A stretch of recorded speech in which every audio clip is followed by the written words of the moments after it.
Rappin with ReefBum is sponsored by Champion Lighting and Supply, Polo Reef, and Fauna Marine. Hey, welcome back to another episode of Rappin with ReefBum.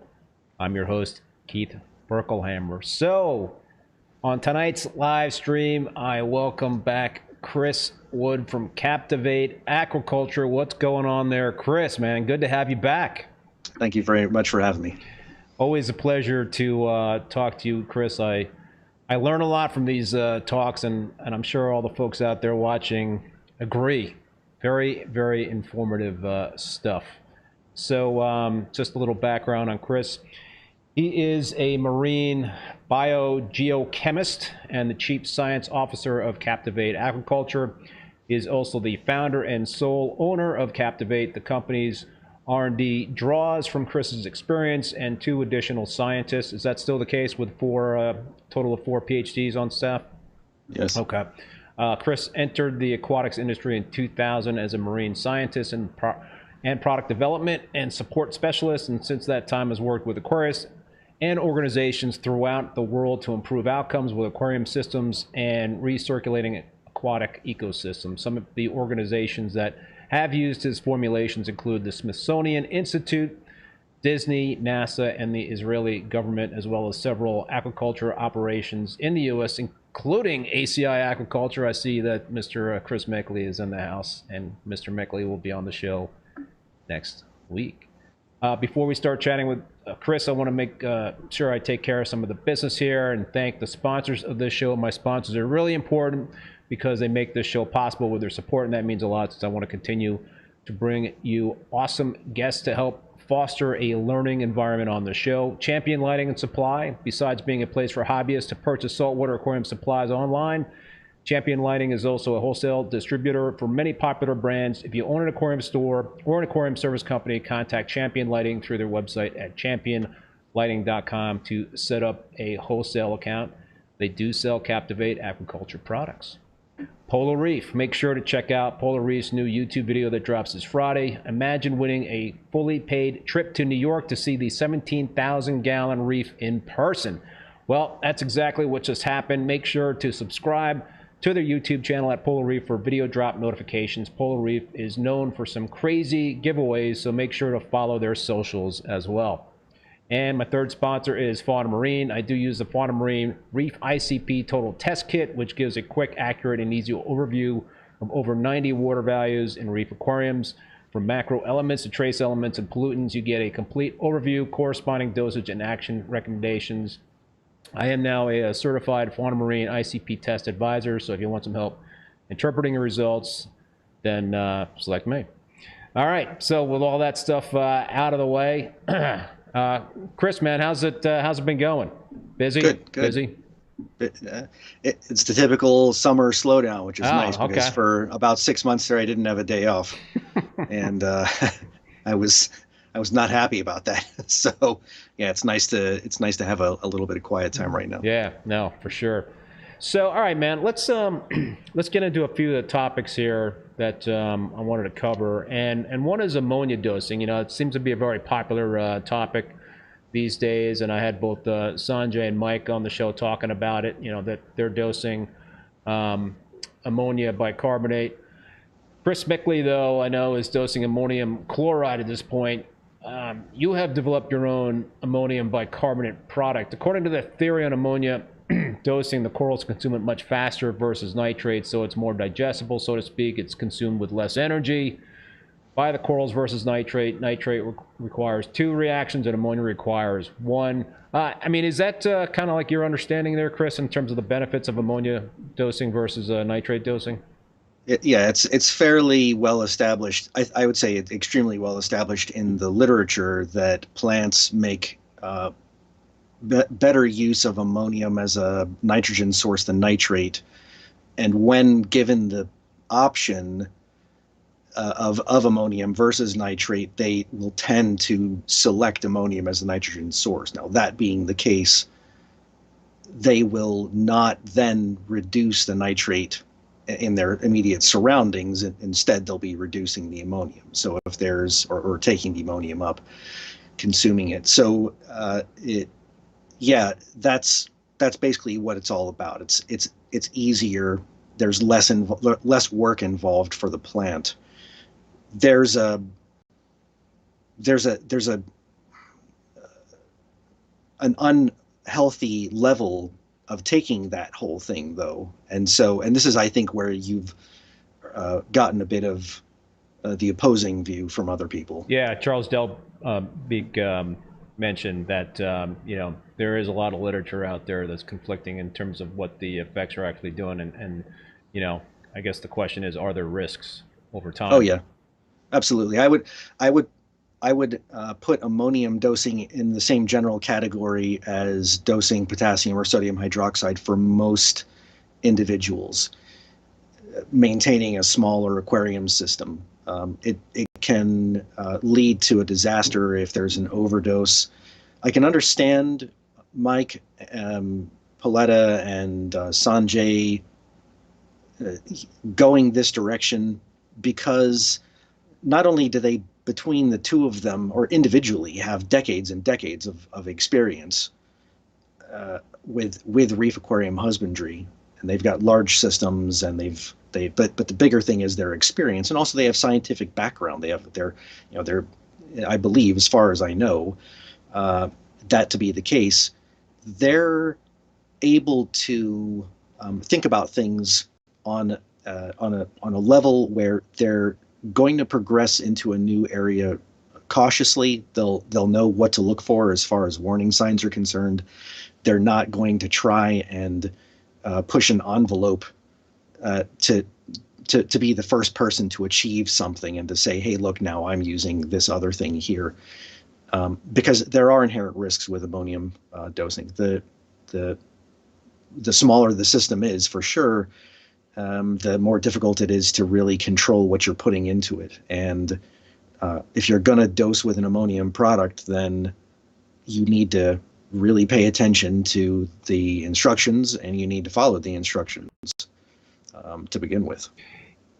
Right. So this is like not something for somebody that just started a tank that's got a few frags in it or something like that. A young tank, I mean, those guys have well-established reef tanks, and I see Meckley is saying that he's now dosing ammonium Bicarb. bicarbonate. Yeah, He's using mine. Your stuff. Yeah.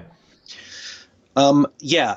So with some of the larger commercial aquaculture systems that I've done in the past, and those systems get started with ammonium chloride traditionally as a nitrogen source. That's to get the system kick-started. And those systems they tend to be scrubber dependent more than bacterial dependent as far as nutrient control is concerned. And when you're running a system and you've actually put livestock into it, at that point in time, the ammonium dosing more or less stops.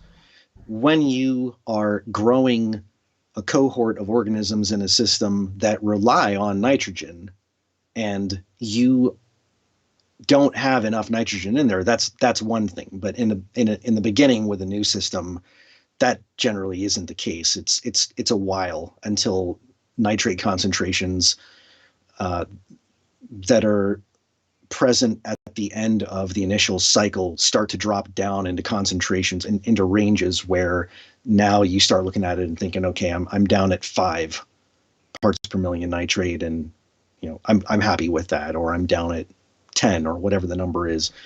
It's not until you start running really, really nitrogen limited in a system that I think you want to start even looking at ammonium. And in that situation, you better read the directions. Yeah, I see Chris is saying that you guys have talked about ammonia dosing, and you, I guess, suggested to him perhaps to start very conservative, and he's actually half that, he said, in only 2 weeks. Yeah, and this is a unique set of circumstances for Chris because he's running a full-scale aquaculture facility that's raising zooxanthellate corals almost exclusively.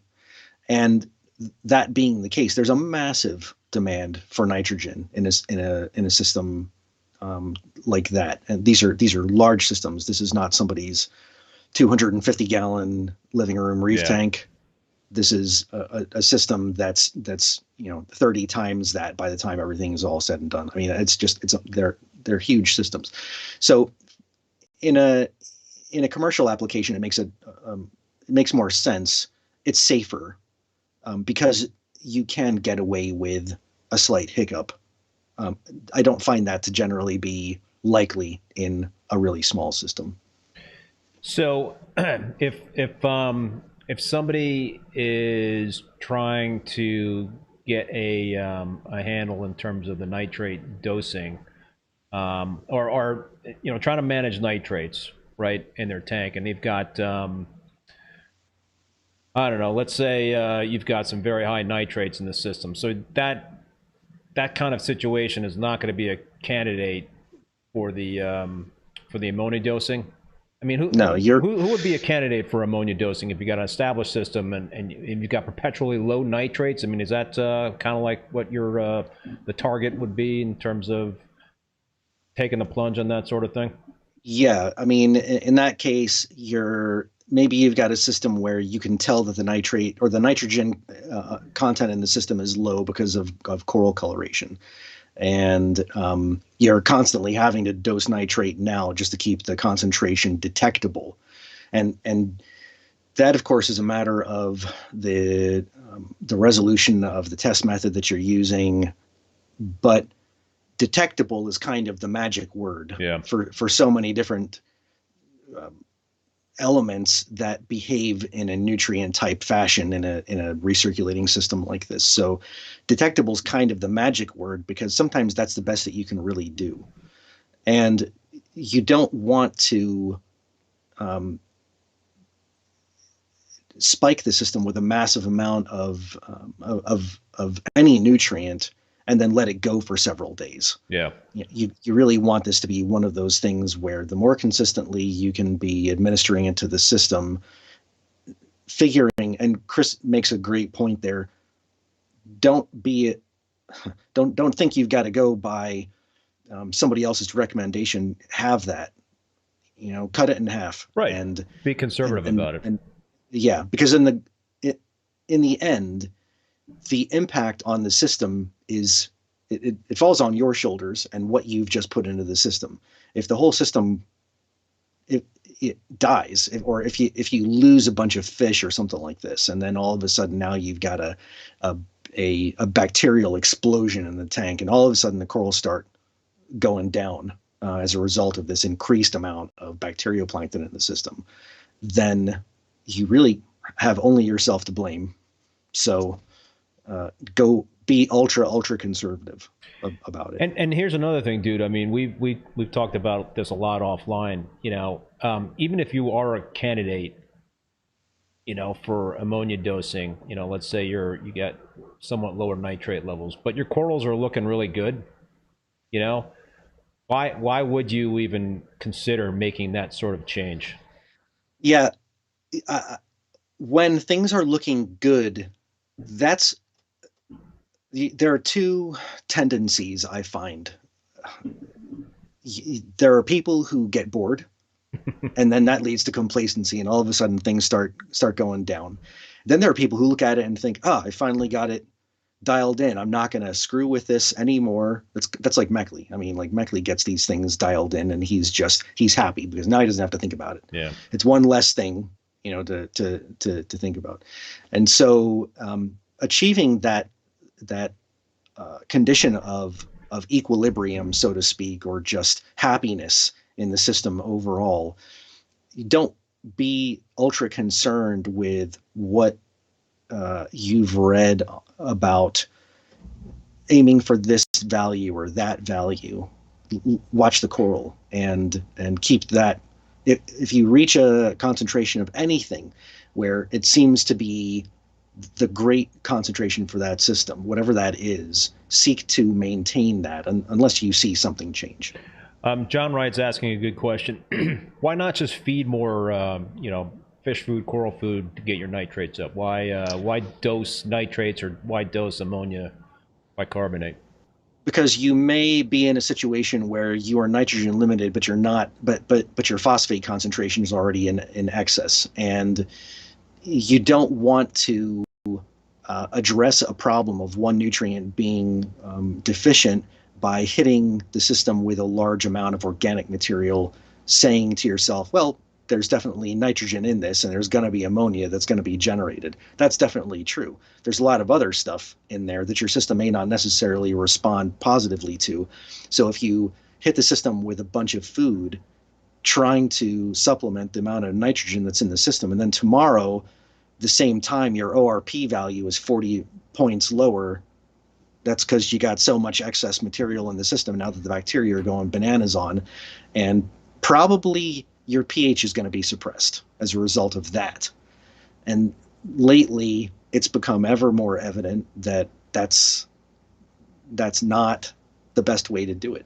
So you want to encourage the pH value to remain in a good spot, and the more bacteria in the system, typically, the more acidic the system operates.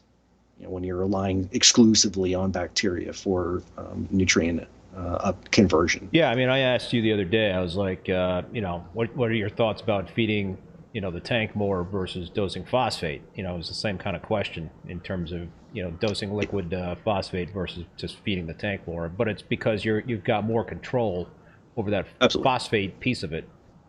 Yeah, you do have more control. You don't have any control over what goes in when you're adding a complex organic material, and so yeah, and any kind of coral food or fish food and is going to do that. That stuff should be in there to feed the fish, not to try and kick your nutrient concentrations up or to feed the corals. Jason Langer is asking, if running an algae scrubber, would dosing ammonia bicarbonate affect the amount of nitrate being removed from the water? Would the algae consume the ammonia instead of nitrate? Yeah, they probably would to begin with, to the point where the ammonium becomes depleted, and then at that point they would probably move back over. But the system is not running exclusively on a turf scrubber. You have bacteria in the system, and if you've got live rock in the system, then you've got the ability, or a deep sand bed, and anywhere that there's the ability for denitrification to occur. So denitrification will continue to occur. Nitrate will continue to be consumed.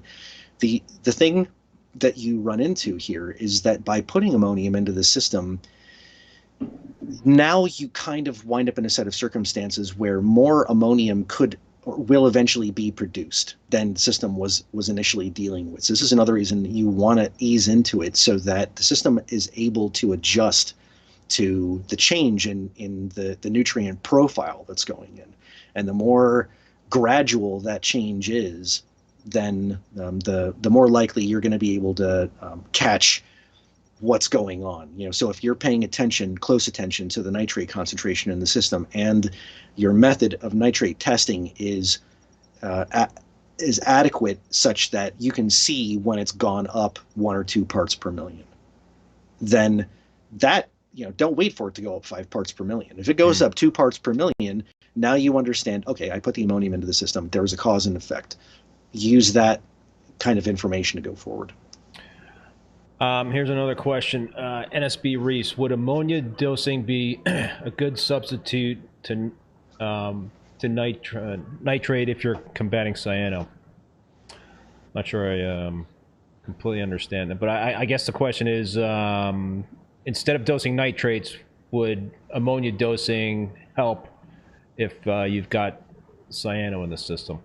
No, if you have cyano, you have some source of phosphate, whether it's bleeding out of the rock or the sand, or it's coming in from some outside source.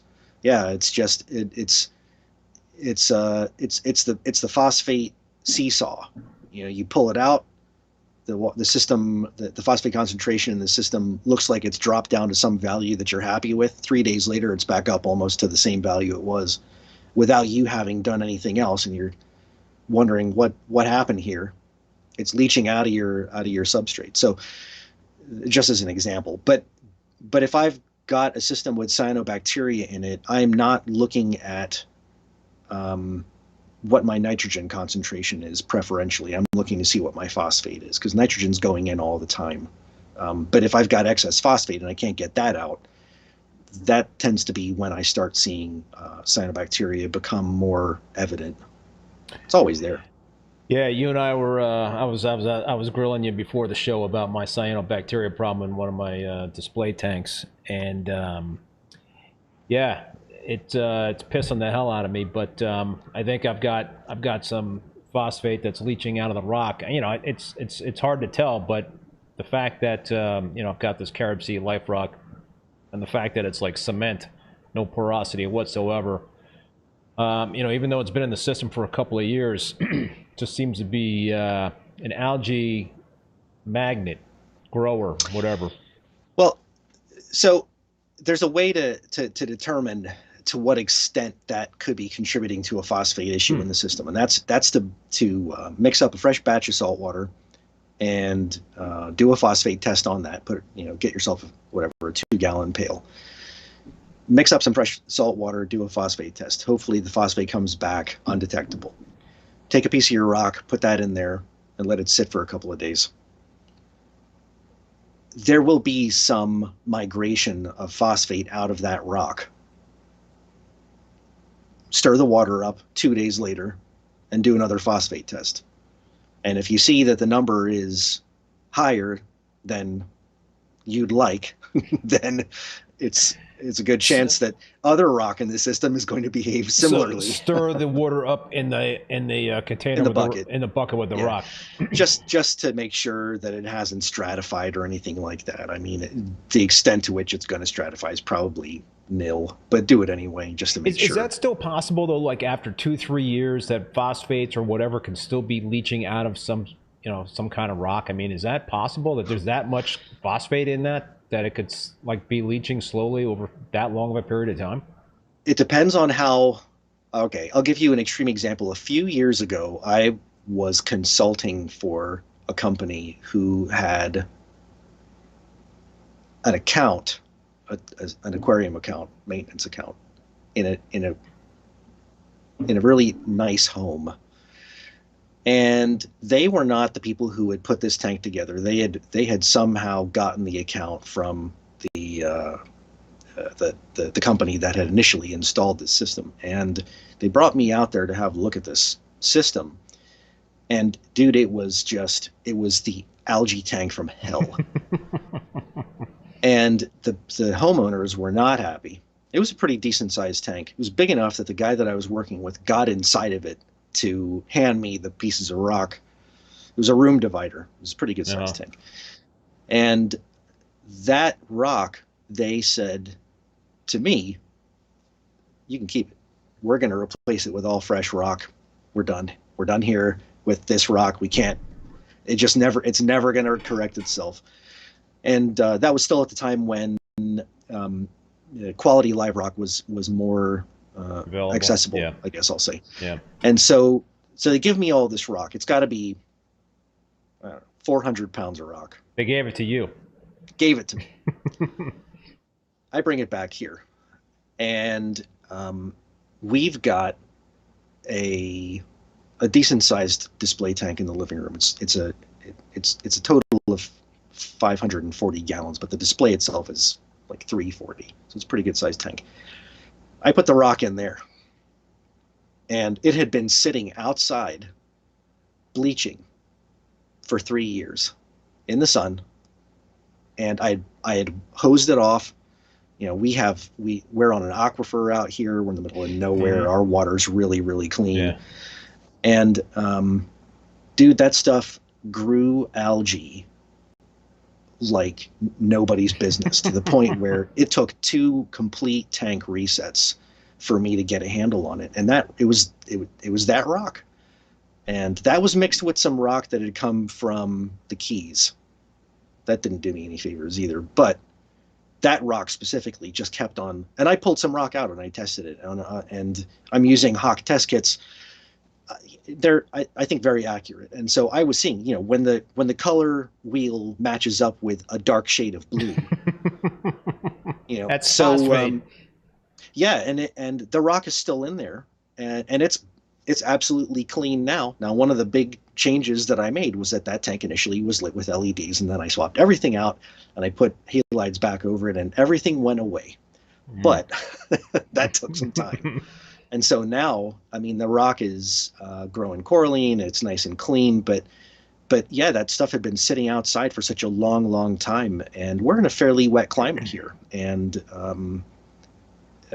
it's not like it wasn't getting exposure to rain or anything like that. But anyway, even inside the system, it was such a long period of time for that rock to bleed that stuff out. I was running 2 huge protein skimmers, and so on and so forth. So yeah, the the degree to which the rock was initially loaded, if it ever experienced a point in time where it was either exposed to a period of really elevated phosphate, or if it's composed of material that was mined from a shellfish bed, in which case that probably contributes to some of the phosphate right there.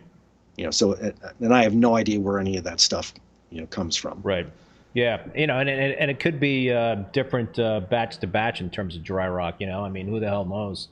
I guess there might be some differences. Ghouls is asking, Sure. I have cyano and phosphate is 0.02, and I'm adding phosphate to get it up, and it's not working. So, I mean, in that situation, is the cyano just really sucking up the phosphate that's being dosed to the tank? Yeah. I mean, if I've got cyanobacteria showing in the tank, I'm not likely to be dosing phosphate. If the corals are starting to get pale, I'm going to be removing as much of the cyanobacteria physically as I can, and just dealing with it in that approach for a period, or for the period of time, until things are looking better. I mean, a couple of different things that I've done in the past. You could incorporate a turf scrubber. Yeah, you've mentioned that a turf scrubber, kind of like would be something that you could run to grow cyano in the system. Well, it will grow cyano. Yeah, it depends on the light spectrum that's used. I think that's been my experience. It's been my experience that certain light spectrums seem to encourage cyanobacteria to grow in the on the growing surface. That's not necessarily a bad thing. They're still doing something for you, and then, quite honestly, you'd prefer the cyanobacteria to grow somewhere outside of your display anyway. They're always there, right? They're in every system. It's just a matter of how intrusive is the cyanobacteria in your display. So, all right, I'm seeing a couple of questions, Chris, about isolate MT. Dosing that.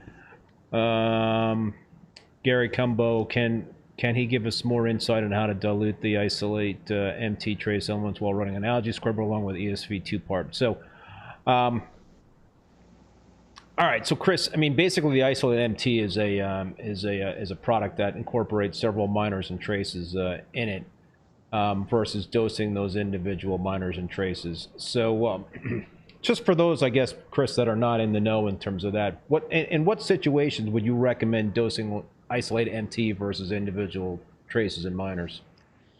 If you're never going to have an ICP test run, then I would be dosing isolate MT, and I'd probably be dosing it at the rate of 1 drop per 50 gallons per day in a well-stocked system. And I mean, when I say well-stocked, I mean a mature reef system that's pretty much wall-to-wall coral. Mostly, I'm going to say a lot of SPS, because the rate of nutrient uptake seems to be higher than with a lot of large polyp stonies. But if you're running a system that is not mature, and or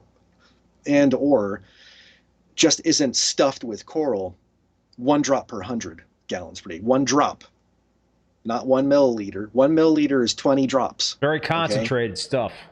1 drop, yeah. So, and you can go higher than that. I mean, if you higher than the 1 drop per 50, if you've got a particularly robust growing system and the nutrient or the rates of uptake are evidently quite high, then you could go higher than 1 drop per 50. And that can just be diluted in purified water. You don't have to, you will not be able to dilute that. You don't want to mix that with any solution containing, actually, let me think about this. Yeah, I wouldn't. I guess theoretically you could mix it with either a part A or a part B, and there wouldn't be, especially at the rate of 1 drop, there wouldn't be any kind of noticeable amount of precipitation that should occur, and it should actually be okay to do that. I have not tried that, but I can't think of a reason why it wouldn't work. But I would still, I'd still keep it, I'll Separate. just say clean, Yeah. clean, so to speak, Yeah. and do it separately. But if you're going to ICP test, you ought to be using the individual solutions, and that's just because Isolate MT does something that it provides a number of trace elements, minor trace elements that are critical to photosynthesis. The other thing it provides is iodide, which is critical in my opinion to all zooxanthid corals. The rate of depletion, which is to say the rate at which every individual element, and there are 10 elements in Isolate MT, is depleted in your specific system is going to be unique to your specific system. That being the case, Isolate MT is a good all-in-one, so to speak, for the purpose of keeping coral coloration up and ensuring that you're getting the critical elements in there for photosynthesis to occur. But eventually you're going to run into a situation where some of those elements that are in MT are going to be deficient relative to where they ought to be, and some of them are going to be in excess. And so if that's what you're going to do, then run an ICP every 6 months. You know, or just go ultra conservative and do 1 drop per 100 if you're concerned and you just say, I don't really want to mess with an ICP, then that's fine. But if you're gonna do ICP testing, then you should be looking at the individual elements, because you really only want to be dosing what you need.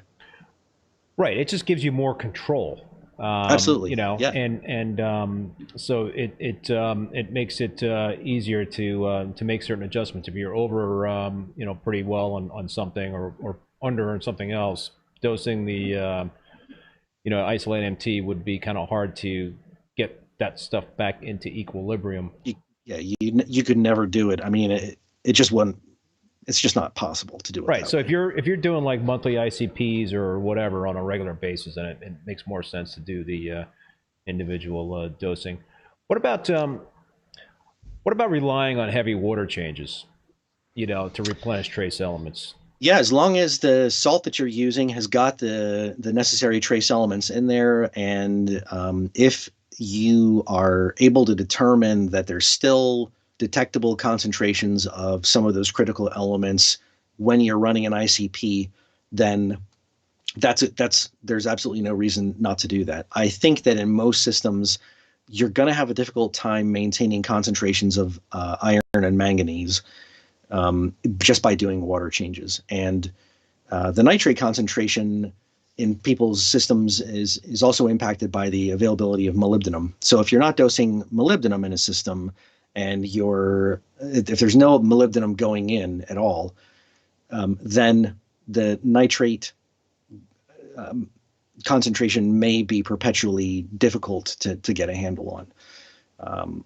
And I have no idea who else, you know, who puts what into their supplements. Right. And molybdenum is present in Isolate MT. Getting back to algae scrubbers, you know, Rich Ross, I recently saw him on a live stream, and he said that he doesn't want to be in the business of farming algae. He wants to be in the business of farming corals. And, you know, algae consumes trace elements. It's a so that adds complexities to it, right, man? I mean, you're when you're doing a scrubber, but it's consuming certain traces that you're going to have to adjust, right? Yes, but that doesn't increase the complexity. That increases the rate of nutrient of depletion of those elements. And I'm saying this as from a farming pragmatic perspective. There, you don't have systems that are kind of just all reliant on one thing. In a farm is kind of an ecosystem. It comprised of various things that are interacting with each other and in differing amounts that are oftentimes influenced by the farmer. I can completely understand not wanting to. I guess I can understand making that statement, but the other side of it is that it does not increase the complexity because you're still those nutrient or those elements are still being depleted. And if anything, it's helping increase the pH stability in the system, and it's helping keep the concentrations of phosphate and nitrate reduced. And it's doing one other incredibly important thing, which is it's oxygenating the water. And the way most people, this is my perception, having had conversations with as many people as I've had, the tendency now in reef systems is not to have water crashing anywhere. It's for things to be serene and quiet, and for water going through the overflow to be silenced. And in order to do that, it kind of has to be in a still state. Yep. So it's not like 25 years ago when we were all using bioballs and wet dry filters. At that point in time, the water oxygenation was encouraged because you had all of this water exchange with the atmosphere. And that has changed quite a bit. What a scrubber does for you is it helps oxygenate the water. I mean, one of the things I'm going to be doing coming up here is running a test system where I'm going to be using a GHL, was it the Profilux controller? Yeah. And putting the oxygen probe on that and watching oxygen, ORP, and pH as a function of temperature and salinity, but mostly as a function of the maturity of scrubbers.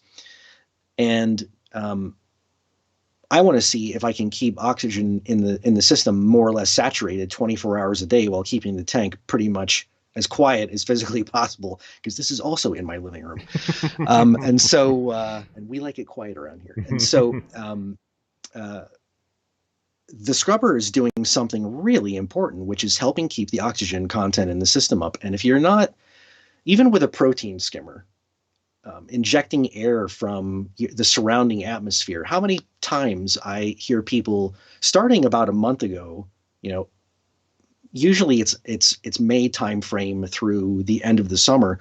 This is the period of time when people have closed up the house, they're running the AC, it's too hot outside for them to have their windows open for a lot of exchange with the outside atmosphere. pH levels start to run depressed. The oxygen content in the system, I think, it bottoms out a little bit lower at night as well, and that's not helpful for the corals' longevity for sure. It's probably not really good for the fish, even with a lot of surface agitation through wave makers and whatever else you want to put in there. You still don't have that crashing movement, and you're not going to get that. That's not the point of running a scrubber. The point of running the scrubber is to actually get some of the oxygen back into the system so that it is oxygenated effectively 24 hours a day. So that's the other benefit of it. And so that would be my, I do not run 100% bacterial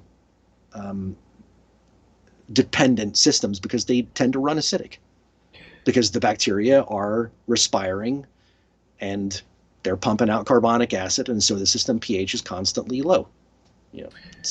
Dude, man, now you got me thinking about putting that scrubber back online. I've had it online twice. I'm taking it offline twice, and now I'm freaking thinking about doing it a third time because the second time I did it really helped crater my nutrients, and I guess I wasn't staying on top of what it was doing. So I had a situation where my phosphates just like dropped down to like near zero, and I had some paling in terms of the corals and stuff like that. But sure. I hear what you're saying. I hear that it's gonna, especially with me in a system that I seem to have an issue with cyano. It would be nice to have a repository for that cyano that I don't give a crap about. But Yeah. what I'm also hearing from you is that it probably makes sense if you're running a scrubber, or maybe it doesn't, but it would help to be doing regular ICP testing. Yes, it will definitely help to do regular ICP testing with a scrubber, because that's going to tell you to what extent you need to really be dosing some of those really critical Right. elements. I mean, out of what's in MT, you've got a total of 10. One of them being iodide, which is an outlier here in this instance. But the rest of them are all critical to photosynthesis. Those are the ones you really want to be paying attention to. Iron, nickel, manganese, molybdenum, selenium, vanadium, zinc, cobalt. So the ICP, as long as you're working with an ICP provider who can give you adequate resolution, then that's a critical thing. I mean, and so yeah, it's helpful to be running ICPs in that regard. CJ's Aquariums, is there any merit to not cleaning your algae scrubber as long as possible, leaving it to grow? No. Algae grow fastest right after they've been cropped. So if you want to kind of mitigate the impact on the system as far as the nutrient stability is concerned, depends on the type of scrubber that you're using. But if you're using one of these scrubbers that's got a screen that's illuminated on both sides, if you can manage it, scrape one side of the screen, wait a week, scrape the other side of the screen, or wait 2 weeks and put them on an opposing 2-week schedule. No, there is no benefit. Once it's like when your lawn is just freshly mowed. The plant that 2 days later the grass looks like you didn't mow it, kind of a thing. Right. They rebound from being cropped. It's just a matter of kind of the natural way that algae is grazed upon. It's grazed upon. You never fully get rid of it. It's always there, and it just will rebound and come right back. So no, I would not let it go as long as possible. I would have a schedule. If you can manage it, work it into your routine every other week, kind of a thing. So I've also been using your Remediate, right, to and primarily to keep my nutrients in check, to keep the nitrates at a certain level and help with the phosphates. How does that come into play when you're dealing with a cyanobacteria issue? The cyanobacteria, when cyanobacteria become more evident in a system, it's generally an indication that there's an excess of some nutrient, and it's almost phosphate is the one that's most likely going to be the offender there. What the Remediate will do is it'll take the latent organic material that's in the system that may be being broken down gradually, and it'll increase the rate of breakdown. And at that point, the idea is that the bacteria is going to be fed upon. It's in a planktonic phase there. It's basically going to be removed from the system by suspension feeders like corals and so forth. It's also going to be pulled out of the system by your skimmer. You should be running a skimmer. I think, just my point of view, I've seen more problems in systems that don't run skimmers. I tried running one of my systems without a skimmer, and that didn't freaking work out at all.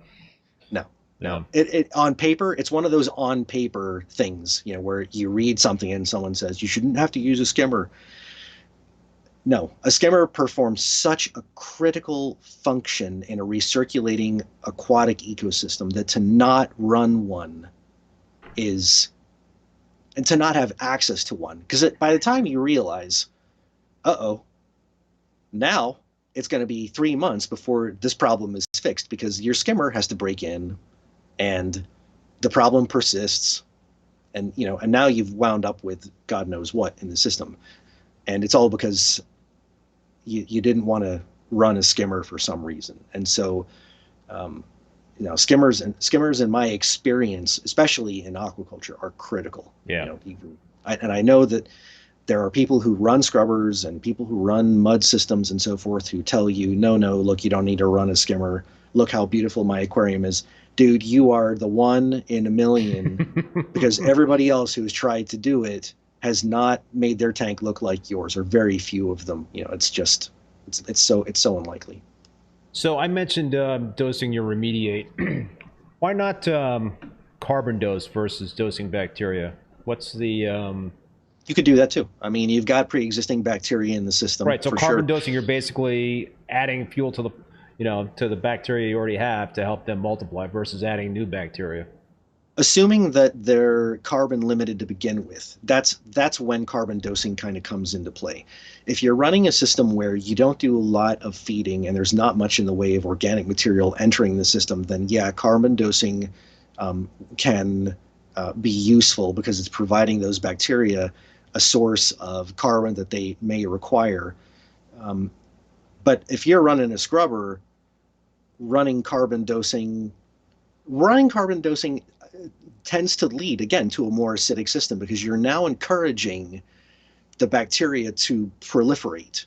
You know, you're giving them something that they didn't have enough of previously. Now you're going to see an increase in the bacterial content in the system, and at the same time you're going to see a tendency for the system to run a little bit lower as far as the pH is concerned. So you can do either. You can do both as far as Remediate or carbon dosing is concerned. Remediate is unique though. They're not remotely the same thing, although they do kind of achieve a little bit of the same. They can achieve a little bit of the same thing. Remediate also helps convert nitrogen into a form that's more readily utilizable. But yeah, so not really the same thing, but you absolutely can dose carbon in a system if your nitrate is just out of control and you want to give that a try, and you're not feeding. You know. Right. But there is a risk associated with that too, right? I mean, carbon dosing, if you're too heavy-handed with the carbon dosing, then that could certainly spell trouble. You know, overdosing anything including water itself is is yeah, not a good idea. You can take anything to an unhealthy extreme, and I think you're gonna. I'll just speak specifically for the carbon that we produce here, Captiv8. I don't see the inherent danger of dosing that as the instructions state, because I wrote the instructions, so I know what they say. As long as people are following the instructions, and as long as they're watching the stability of the system, and they're making a personal call, you know, they're making the call themselves. Again, like I'll refer back to Chris saying, yeah, I dropped the ammonia recommendation in half. You know, yeah, that's what you should be doing when you're putting anything into the system to start out with, is going very, very conservatively. I want to jump back to a comment that Jason Langer made earlier, and the comments. I started dosing my Captiv8 supplements based on Chris's recipe for my system a month ago. When would I send in sample to Reef Labs to see if the recipe is holding up? So he's basically asking the question. He's utilizing, I'm assuming, your calculator, right? Your trace element calculator. Can you give folks, Chris, just a kind of a brief overview what that calculator is all about? And it's not available on their website right now, or is it? No, okay. Nope. You gotta and it's not going to be ever again. You gotta explain that one. I will explain it gladly. I would rather do the data entry myself, which takes me 5 minutes, and send back the interpretation to the client. They're going to get. So this is what happens, everyone. You send me a link to your ICP report. You must provide me with the net system volume. I got to have that. And it would be really helpful if you'd provide me with the average alkalinity value in the system as well. That's useful information from the context of running the interpretation. What happens is I enter the values that were reported by your ICP provider into this calculator, and it basically determines what the salinity value of your system is based on the sum of those ions that were entered. So it's a calculated value, which is still an extremely accurate way of doing it. Then it's going to, let's say that your salinity comes back low. at 32 or something like this. It's going to tell you this is what your salinity is, the concentration of all of these elements that were reported in the ICP report. This is the concentration that was entered. This is the concentration that that element would be at if we took seawater and slid the salinity to 32. So it's not looking at your report, your sample, and comparing it to full strength standard seawater. Okay. And I'll tell you why that's relevant. I often see ICP reports where the recommended values of the range of values for an ion fall within a range that I'll say is based on bias, their own bias. It's not based on the salinity of the sample. Now, there are a couple of ICP providers that do it that way, that actually say, I forget exactly what wording they use, but it's evident to me when I look at the value that I've calculated and the value that they're saying it ought to be, that that's how they're doing it. Whether or not they've always done it that way, I have no idea. Or that's a more recent thing, but that's the way that I've always done it. So what happens next is you are going to get an email from me. The Excel document is going to be attached with all of your data. There's going to be a bulleted explanation within the body of the email that says, these are the values that were elevated. This is what you should do. And these are the values that were deficient. This is what you should do. These are things that you should be concerned with. So please read the entirety of that bulleted piece of work. It'll take you probably, I don't know, 3 minutes to do it. But you are given the full explanation as to also how the analysis has been interpreted. But that also provides you with the immediate dosing requirements.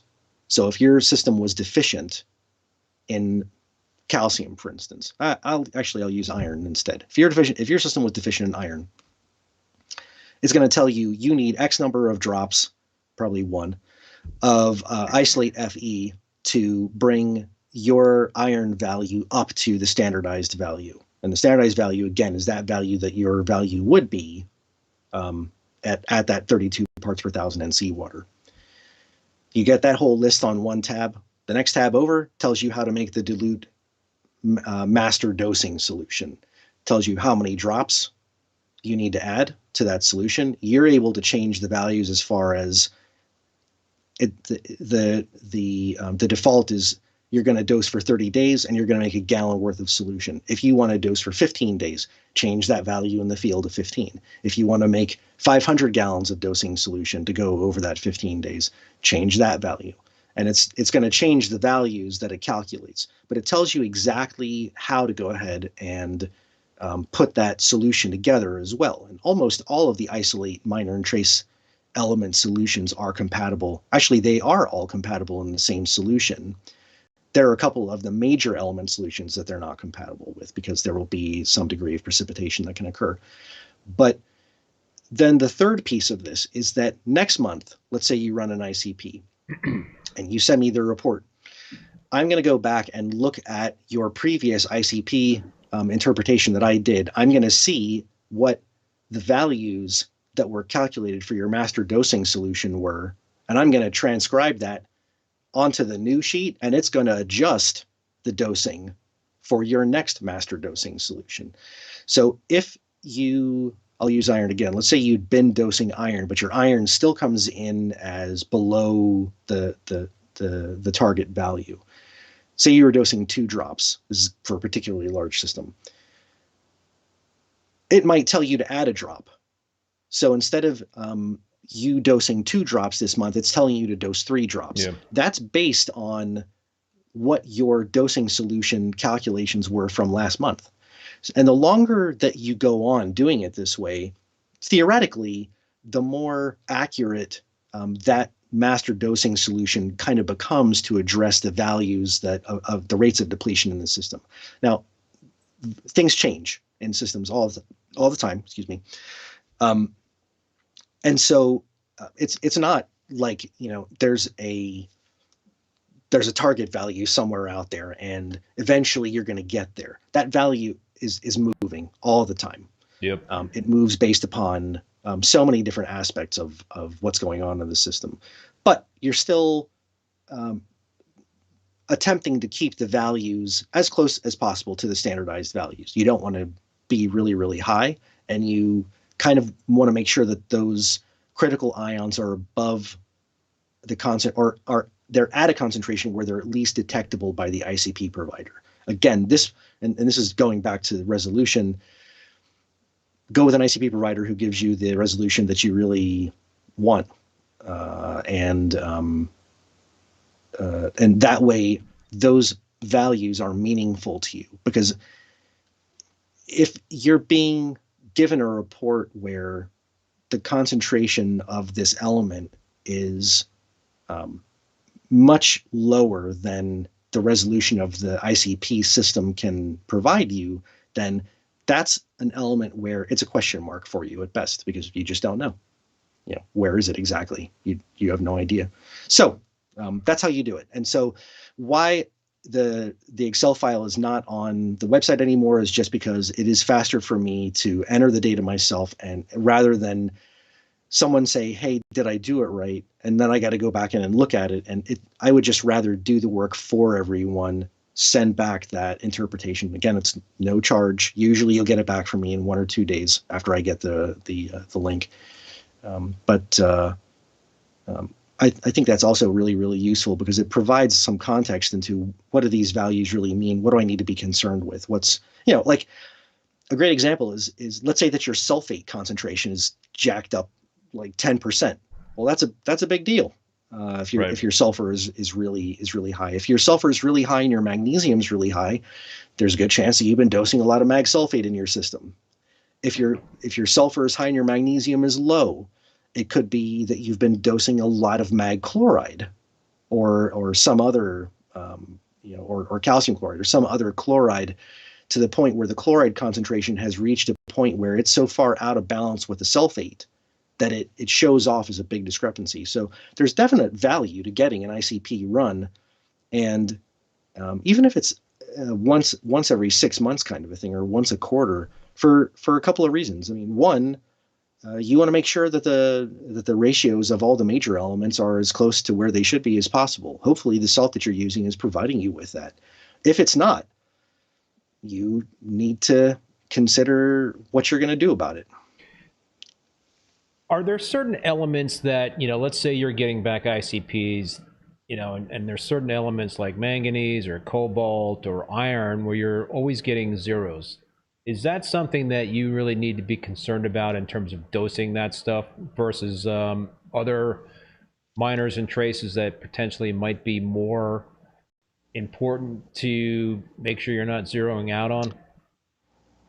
So in my mind, the ones that are critical to make sure that are at a detectable level are going to be the 9 that are in MT. Iodide is very easy to go ahead and adjust, so whether or not you do it with MT, but the rest of those elements are I think very important. Can you rattle them off? Yeah, cobalt, copper, iron, manganese, nickel, molybdenum, selenium, vanadium, and zinc.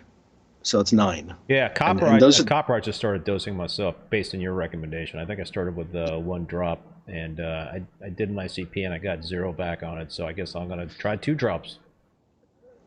Sure. In 30 days. Right. Yes. Yeah. It's incredibly powerful stuff. Yeah. This is the other thing. I mean, the isolate solutions are quite concentrated. Yes, they are. And so, yeah. So those are the ones that I would be most interested in, to make sure that I was keeping them at a detectable concentration. And so, all right. So what you're sending back, does that also include the recommendations for making that cocktail with multiple? Yes, yeah. So there's a tab. There's a summary tab, which is what the screen opens up to when you open the file. The summary tab just tells you everything, where your values compare to the standardized seawater sample. The next tab over gives you the immediate dosing requirements. It tells you whether something needs to be addressed or not. The third tab, and it tells you how much to add. The third tab is the master dosing solution calculator that tells you this is what you're going to add as far as your 30-day master dosing solution. And again, you can change that value. If it's going to be 60 days until you run the next ICP, then change it to 60 days. Macto S Fam, I'm not sure I'm pronouncing that correctly. Will HANA Copper Checker be able to read low values? If you're not ICP, you probably should be ICP testing to know what you're in terms of your copper levels, right? Versus a hobby grade test kit. Well, I mean, copper, you don't want to mess with copper. The concern that I would have is that the resolution of the copper test kit isn't high or isn't low enough to detect a concentration that is meaningful to the coral, but isn't toxic. So this is one of those things where I would almost say, do an ICP test first, and then I don't want to say dose blindly, but if you're going to dose something and you're not testing for it, then you really ought to be like super conservative. This comes up a lot with ICPs that don't include fluoride as a parameter. There are people that I've spoken to that I've done interpretations for, and I got to say, it's so important to read what I write in the body of the email as opposed to just open up the Excel file and go right to that master dosing solution and go, yep, this is all I needed. Because what winds up happening is if you have an older copy, this is the other reason that it's not on the website anymore. I have two copies, two different versions of the file. Yeah, you kept changing it. One for I change it all the time. Yeah. When I see that I want to upgrade it, I change it all the time. I've got one that is for ICPs that provide a fluoride value, and I've got one for ICPs that don't. And the reason that I started that was that people were not reading what I was writing in the body of the email. They went right to the master dosing solution, which gave them the amount of drops of isolate F that they needed in their system, assuming the value is actually 0. Well, they don't know what the value was because the ICP provider didn't provide them with that value. So instead of reading what I write in the body of the email, which is 1 drop per 100 gallons per day net system volume, which is ultra conservative, they go right to that thing and say, oh, 148 mils? Okay. 148 times 20. Now, 20 drops. Now, I've told you to do 1 drop per 100. Yeah. You got to read, man. You got to read. These are professional. No shortcuts. Yeah, this is professional stuff here. We're talking about stuff that was formulated for commercial aquaculture, big systems. And I'm really verbose when I write labels, and I'm not going to apologize for it because that's information that needs to be conveyed. So you're putting it out there. Yeah, so I take the longest time that it takes me during an interpretation is actually customizing that bulleted section that goes into the body of the email, because I've got to adjust that for every single different ICP interpretation that I do. So I spend about 15 minutes doing that. It takes me about 5 minutes to do the data entry actually probably not even that long, on the Excel file itself. So please be mindful that it's taken me a quarter hour to write this interpretation for you. Please read it. Please. And don't overdose your system with anything. But for God's sakes, don't do it with fluoride. Yeah, that's playing with fire. Or copper. So not all companies that have the trace element dosing allow you to combine all traces in a cocktail together. How is that unique with Captiv8? I will not say. A trade I have secret? no idea. I don't know how other people formulate their products. I know that is always your answer, man. Man. Dude, you're like, I don't know what the other guy does, but I know what my stuff is like. Right. I am not privy to their formulations. I have no idea. I don't test anybody else's products. I should have known that was going to be a stupid question. I don't know. I don't know why. I just know that mine can. I don't know. Yeah. Well, you know what? It saves people money because you don't need 12 dosing heads to dose trace element cocktail. Yeah, and their simplicity really rules. First of all, the more apparatus you have on any system, the more chances of something just taking a dump on you at the most inopportune time. And so streamlining, and so this is why, again, farmers do not intentionally make things ultra complex, because eventually there's going to be a moment when there's a failure that could be absolutely catastrophic. And especially when you're farming something and it's your livelihood, the more stuff you have keeping the system running, this is not a space shuttle, but it almost requires that level of care. But to really increase the number of pieces of equipment that are in control of something is just increasing the number of chances of something going wrong. So yeah, getting it all into one solution is far more, I think, preferable to doing it the other way, dosing everything individually. That, no way, man.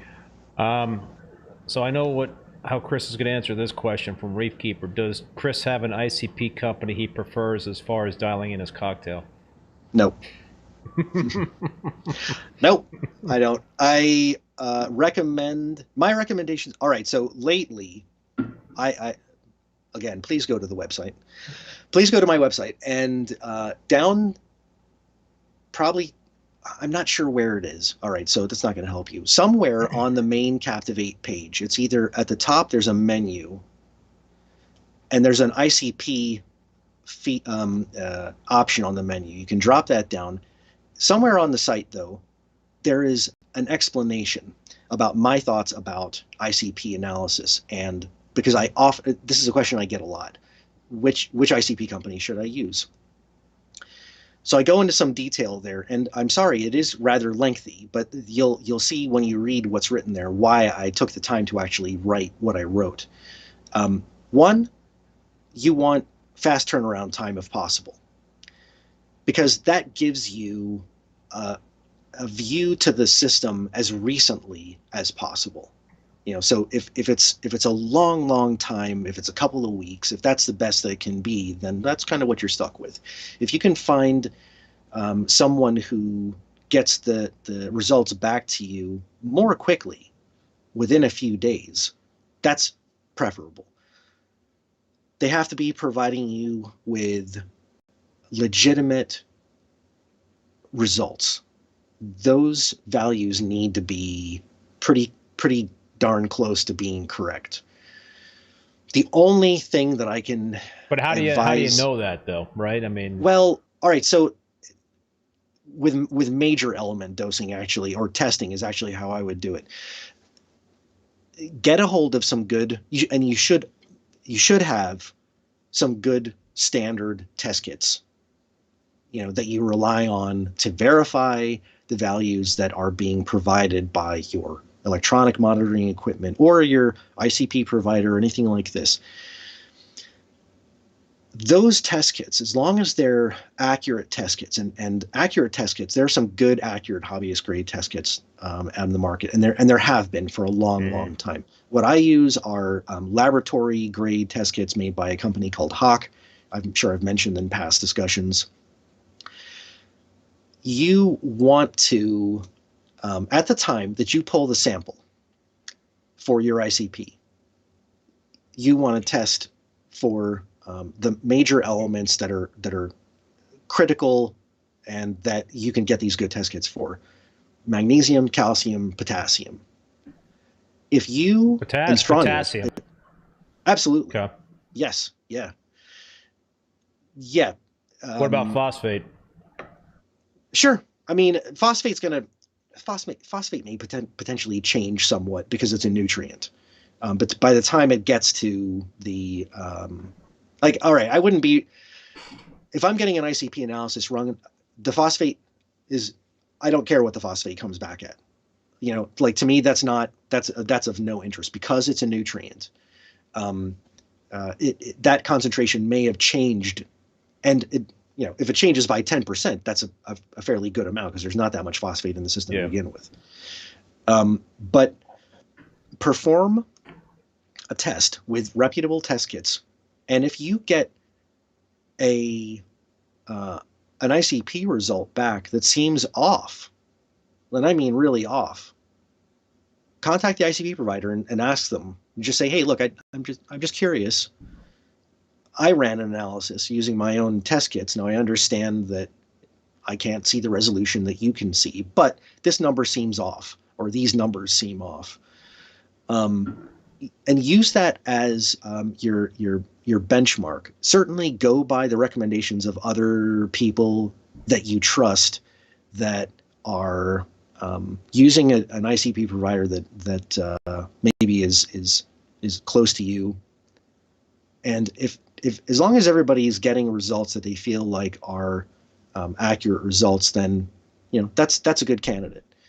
And so look for those two things, and absolutely ask questions. If you're unsure about a value that comes back, I mean, one that comes back all the time that I see is that where there's the greatest obvious immediate discrepancy is when someone emails me back and says, whoa, my salinity meter, my probe was telling me that the salinity was 36.5 and this came back at 32.5 or something along those lines. There's some massive discrepancy in salinity. Again, ask questions. Ask the ICP provider, for some explanation. And they may very well come back to you and say, yes, your device is off. That's legitimate. If they come back and say, no, we tested it, we verified, this is how the process is done, and they're providing a service. They ought to be willing to give you some the explanation that you need to satisfy your curiosity about it. You paid them for this thing. They owe that to you. What about trying to sync it up with the standards that you have in terms of the salt that you're using for your aquarium? I mean, in other words, send in a clean sample of freshly mixed salt water to the ICP company, knowing what you know in terms of how all the different elements measure out in that salt mix, and kind of using that as a benchmark in terms of the reliability of that company. You got to know that the salt mix published, that the values published on the salt mix by the manufacturer are legit. That's part one. Part two is you have to make sure that you mix the salt up, not necessarily according to what you think it needs to be, but actually to the salinity value. Not, I always measure out 50 gallons and this is the 50-gallon mark on my vessel. No, that value may not be correct. Hopefully, you're mixing the salt water up to the point where you say, okay, the salinity is at 35, I'm happy. Right. That's the number you're going for. It's not anything else. It's not, I always do it to the same level. Because if you do it that way, then the salinity of that water may be above or below. Now, the manufacturer has stated somewhere on their label that the concentration of like calcium is supposed to be 421 or something like this. You submit your sample, it comes back, and they're telling you that your calcium concentration is actually 400, and you're going, what? What's going on here? But then what you're missing is, I didn't mix the salinity up to 35. I mixed it up to 33.5 or something like this. So you really need to be mixing it to the salinity, the value that you're actually targeting. Otherwise, you need to understand the context of what the values are that they're providing you and actually how they actually relate. It's not just looking at it and saying, oh, dude, my calcium is only 390. Well, if your salinity is 31 parts per thousand, then maybe 390 is the magic number. I mean, yeah, it's you got to take it in context. Again, it's all about looking at the corals in your tank and not going too crazy in terms of course correcting if your corals are looking happy in the tank, right? I mean, you don't want to go overboard in terms of making any major changes to what you're doing. You got to look at the animals. This is why there is no substitute for experience. I mean, I've said this before, I will say it again. My Bible for taking care of any of my systems, whenever I have a question, is looking at Julian and Charles's reef books, because there's not a doubt in my mind that the information in there is not only pertinent, but it's correct and it's useful. And so that helps me despite the experience that I have. Yes, that's my favorite one of the, wait, is that 3? Yes. Yeah. That's my favorite one of the 3, without a doubt. And some of that information at this point, people are going to say it's a little bit outdated. It doesn't really matter. The core of what's being conveyed there is still the core of being a successful, of putting together a successful system. And so that in combination with the bona fide experience and the appearance of the corals that's the standard, because if you're looking at it and at the system and you're saying, well, I don't understand this, all my values seem to be right, but my corals don't look so good, something's got to change. Right. Something's wrong. Right. Right. Yeah. Okay. Different topic. Just changing gears a little bit. Jason Langer talking about Propagate, the amino acid blend that you have. Yeah. He's asking, can it, and I had a similar question to you about Remediate. Can it be made into a solution and auto dose daily? I mean, I guess my question was, can it be pre-mixed and stored and for a tank sitter to be able to dose it on a daily basis? But start with Propagate. Can you dose blended, it? Yeah, absolutely. You can, if you're gonna, okay, all right, in your situation, if you're gonna have a tank sitter who's going to be dosing the system, I guess. Right. I basically, I dose Remediate on a daily basis, like every morning. It's not imperative that a tank sitter do that in terms of the time of day, but I'd like to pretty much continue dosing it while I'm away. Just keep it in the fridge. Right. In your case, keep it in the fridge. Right. Just mix up the normal dosage in salt water, right? Or no, RODI water. Doesn't matter? It doesn't matter. Doesn't matter. No, I mean, if I was going to do it with salt water, I would make sure it was salt water that was freshly mixed, because I don't want... Probably RODI is cleaner, and yeah. You know what? If you guys have tap water that is... Are you on city water, or you're on well water where you are? No, I'm not near a city, man. I'm like... Right, I was going to say, well, I mean, I don't know how they do it up there, but no, I mean, our tap water here, I would tell you tap water, first of all, because it's clean, and there's no reason not to do it in tap water. I could see there being a little bit of degradation if you went ahead and put it into RODI water, where maybe I wouldn't want to do it that way, but that's a good second best. If I was going to do salt water, I would mix up freshly made salt water in a clean vessel. All you're trying to do is keep bacteria out of that solution until you've run out of solution. So you're saying that's the optimal way is to mix up, is to put Remediate in freshly mixed salt water? For Remediate, yes. Okay, what about Propagate? For Propagate, I would do that in tap water. Tap water. But as long as you got no chlorine, if it's clean, if it's good tap water. If it isn't, then use salt water, but use clean salt water that did not come out of the tank. And so all you're trying to do is mitigate bacteria getting into that Propagate solution. Right. There are no preservatives in any of the dry stuff. There's no preservatives at all. I don't keep preservatives in our facility. So figure that the warmer, once you put something in a solution, the warmer the solution is, and the longer it sits there, the more likely it is going to develop a bacterial film. Not that that's going to be harmful, but that's not really what you want. So just try to avoid that. What about reusing?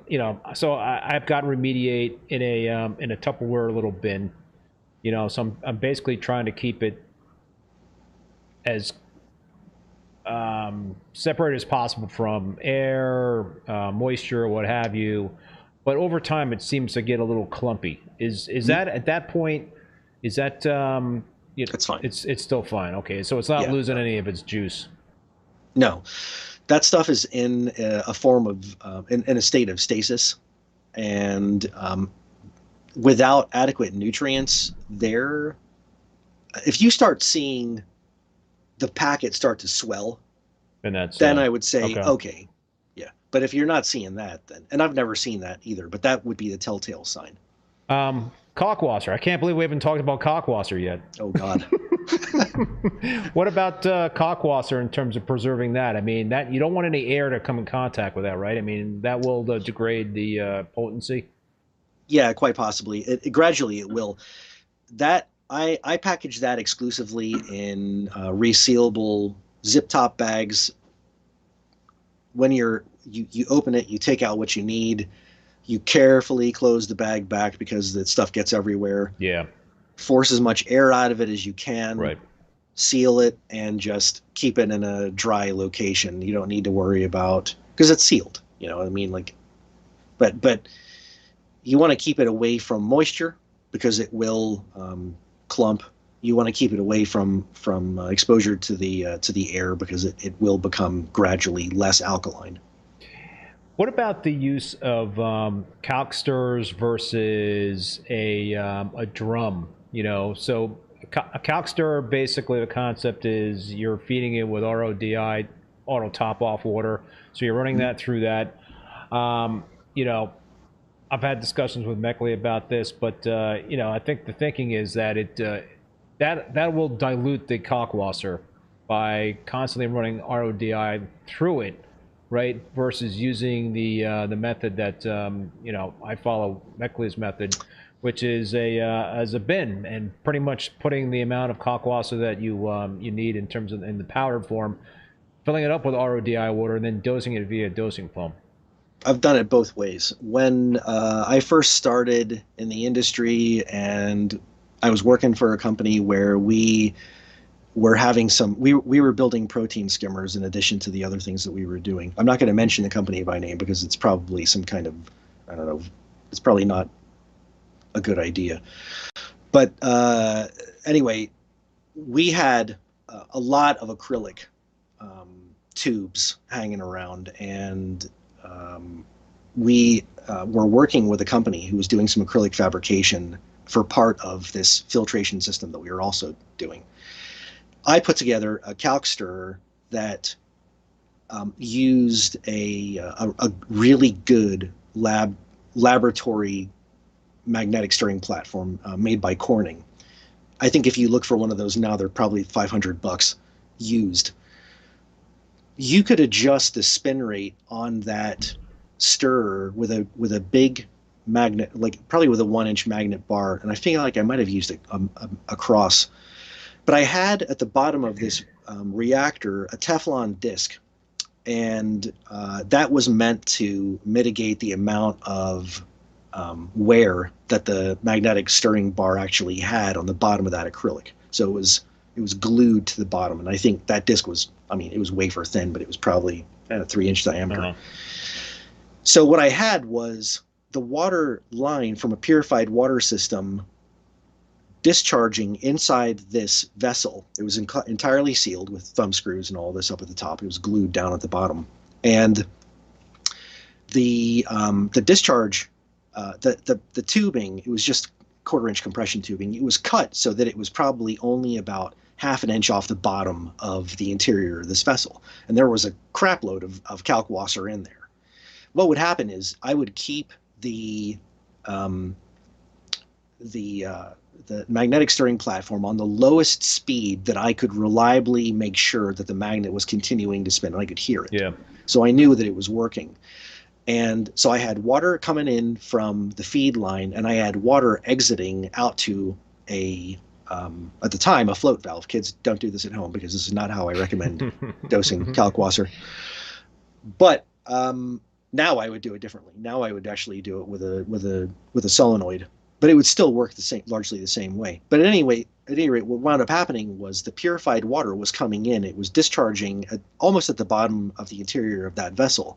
And what I got was a fluidized effect where that Kalkwasser was constantly being fluidized. It looked like an old fluidized sand filter, except it was 3/4 of the way Kalkwasser up to the top.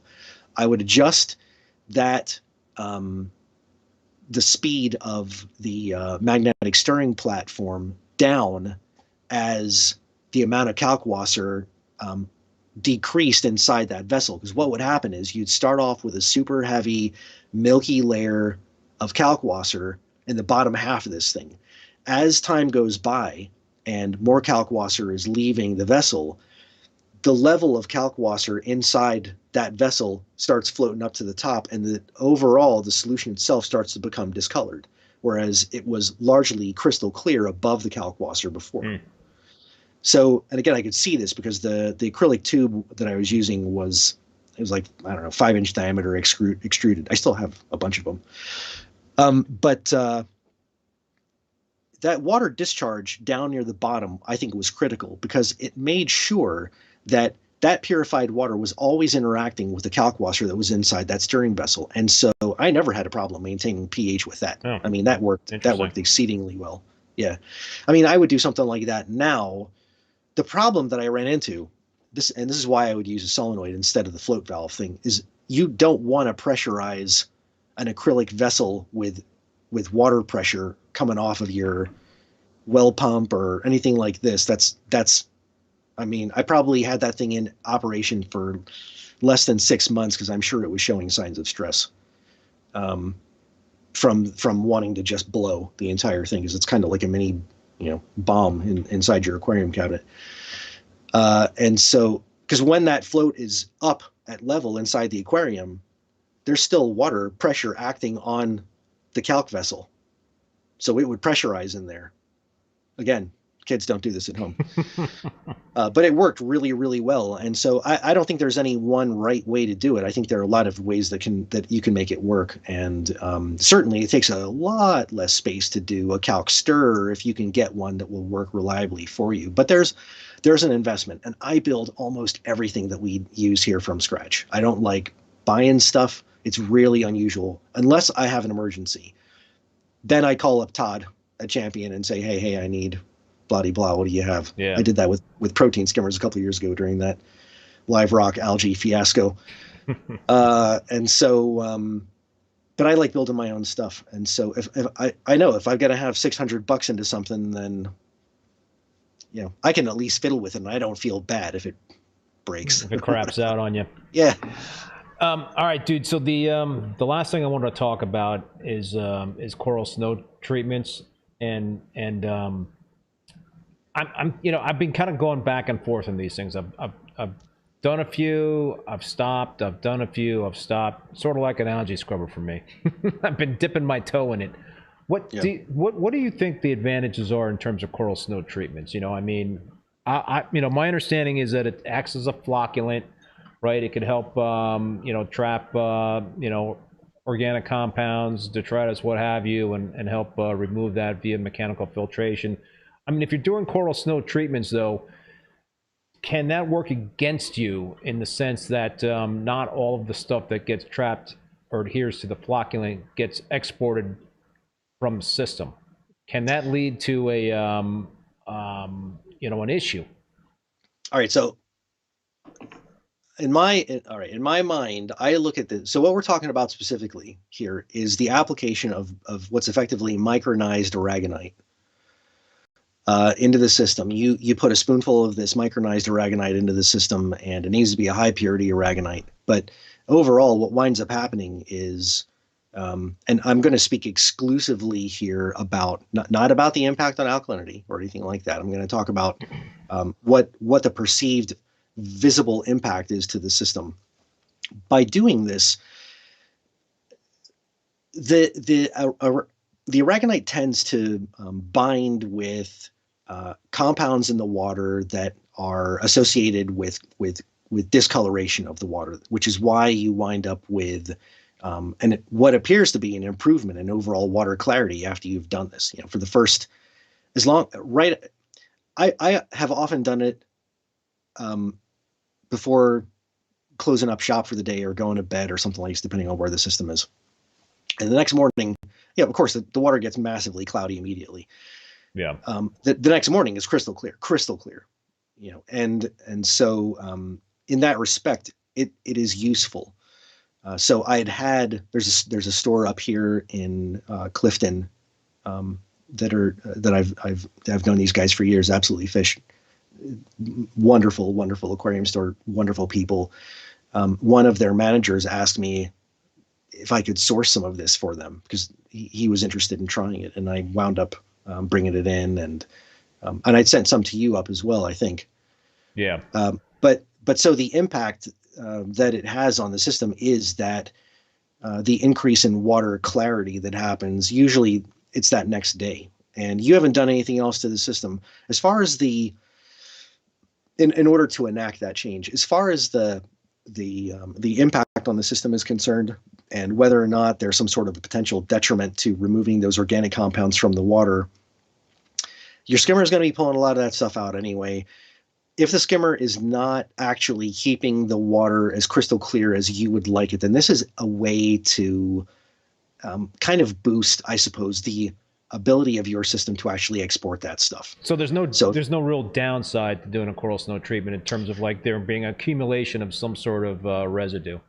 No, because the material itself is so fine that it largely winds up being remaining waterborne and gradually, I guess, just settles out and gets pulled out by skimmers and certainly if you're running mechanical filtration, that's a very fine, minuscule pore size, then I would expect that's going to be counterproductive because that's going to plug.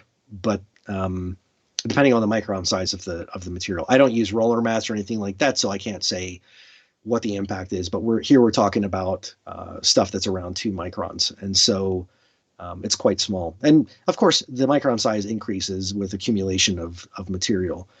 But the other thing that you will see, especially again right at the beginning, is the live rock and the coral. You'll see a film that shows up, and that's the biofilm that's trapping some of that material.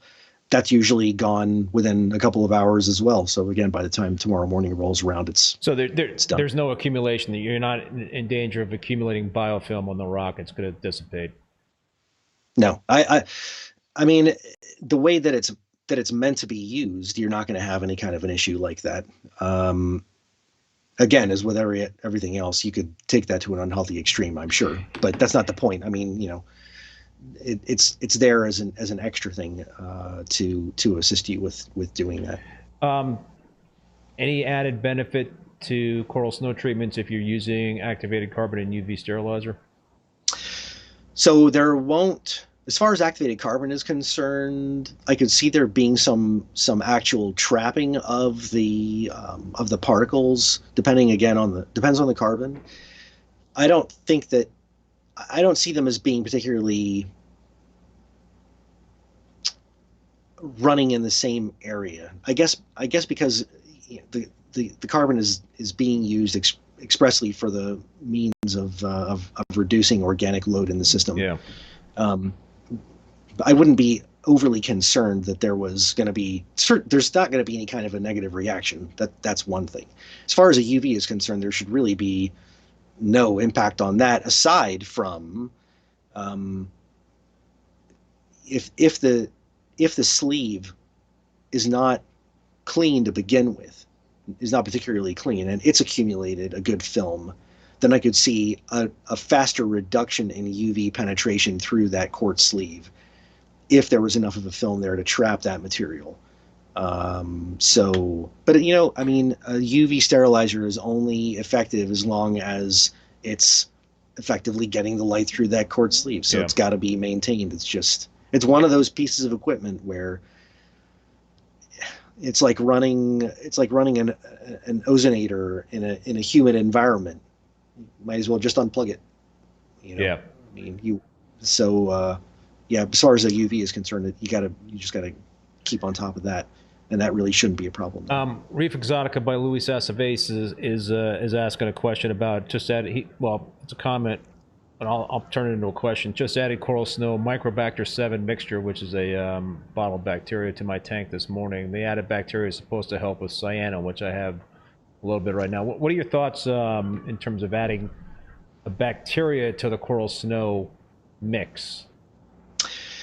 I have no idea what's in either of those things, but if you were going to take, for instance, the aragonite that I do and mix that with Remediate, Yeah, what would that do? You'd want to add nutrients at the same time. So I'll tell you, the cocktail to use there would be Remediate, Propagate, to provide the nutrients, um, and the flocculate, which is the micronized aragonite. You shake those things up and let them sit overnight, and that would give you effectively marine snow within a period of time. That's what you'd get out of it. I mean, like, that's marine snow in the oceanographic sense is particles of material that are settling through the water column. Typically, they're associated with decaying dead plankton or other organic stuff falling through the water column. And as it falls through the water column towards the seafloor, it's colonized by microorganisms, by bacteria, and it winds up taking on this progressive kind of gumball, gobstopper, onion. I mean, they get like, I'm just kidding.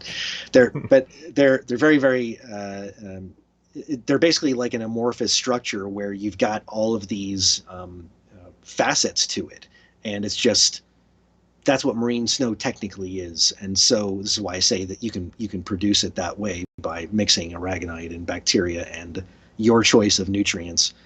As far as whether or not, like, that would not be my approach to deal with phosphate. My approach to deal with phosphate would be determine where's the phosphate. In terms of like fighting cyano. Yes. Okay. Yeah. If I've got cyanobacteria present in a system, I'm going to start looking for the smoking gun or guns. Phosphate. Is there a certain fish food that I'm adding to the system where I switch up what I put into the systems? Does one food more than another tend to elicit a response in the cyanobacteria where later on that afternoon there's cyanobacteria growing in some spot? And most systems, there tend to be certain locations in the system where cyanobacteria shows up. It doesn't just show up here and there. It shows up in specific spots. And so you can reliably go back to the same spot and look at it and say, oh, okay, well, I'm not seeing it. That's good. Or, uh-oh, look at that. And that's one thing is to determine where's that coming from. So I'm going to do two things. If I've got cyanobacteria, I'm going to be proactive and reactive. Proactive, I'm going to determine where's the phosphate coming from. How can I get this out of here without it having a massive negative impact on the coral? Two, how am I going to get this cyanobacteria calmed down? And certainly the application of a number of different microbial blends will probably go ahead and get you towards that. Because what you're trying to do is you're trying to starve them without starving the coral. It's a delicate balance. It absolutely is. And again, I say, this is an instance where a scrubber is probably really going to help with long-term maintenance, because if you're in a perpetual state in which phosphate is problematic for you, then you really want to work hard on getting it out of there before you throw in the towel and just say, dude, I've had enough. It's that constant battle, though, man, because, let's say you got a scrubber going and, you got the cyano, and the scrubber is going to bring down the phosphates, and then you've got, near zero phosphates, and you're going to have to dose phosphates, right, to get those phosphates up, and that could potentially feed the cyano. Yeah, but what you're trying to do there is you're just trying to dose phosphate to the extent that the coral coloration looks good and you're not seeing cyanobacteria. Right. So it's a very, very fine line, I think. And that takes some fiddling around with. Yeah. But that's the point. The point is that you're using the system to tell you, what do I need to do here? Do I need to add this? Do I need to not add this? ACI Aquaculture PNS bacteria helps tremendously with phosphate. We've been working with Hydrospace for 6 months, and the data says it works well. The only comment I'm going to say about, and I hate to make this comment, but the stuff is pricey.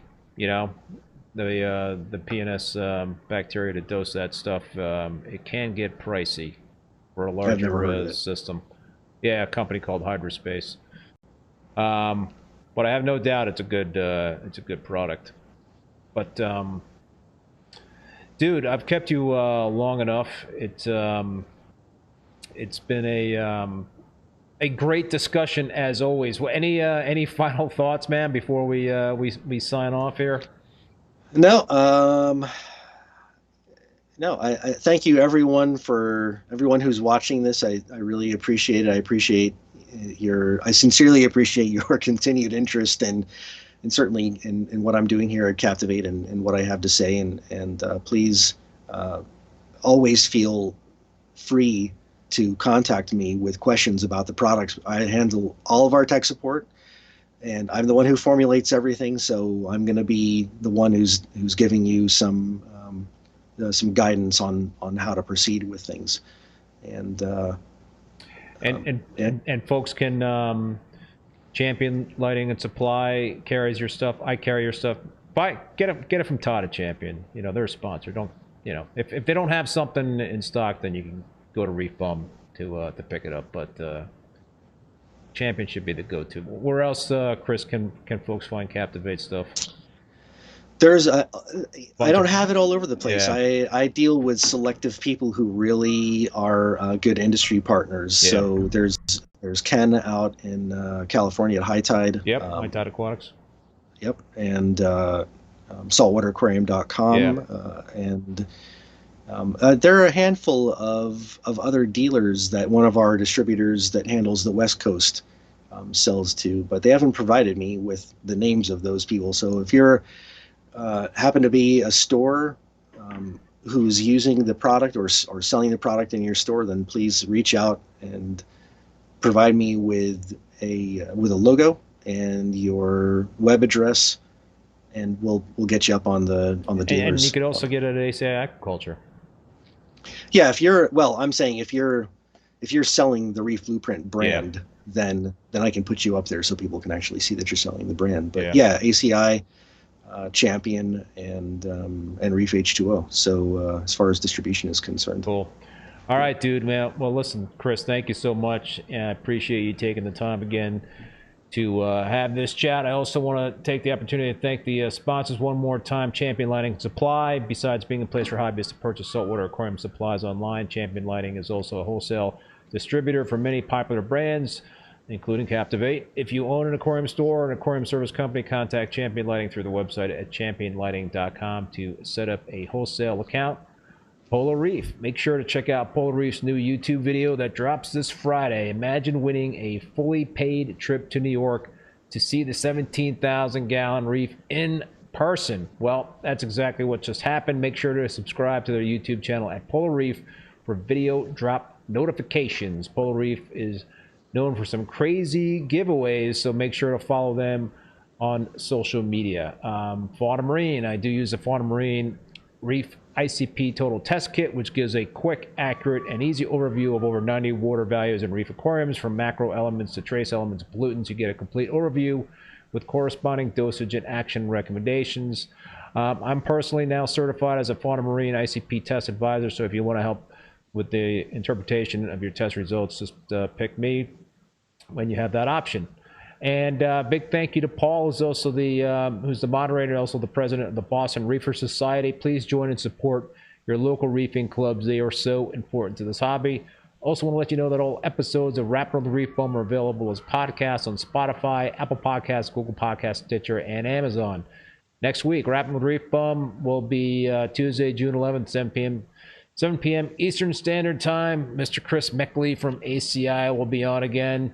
You can check out the full upcoming schedule of guests on reefbum.com under the YouTube section. Until next time, be safe and be well. Later.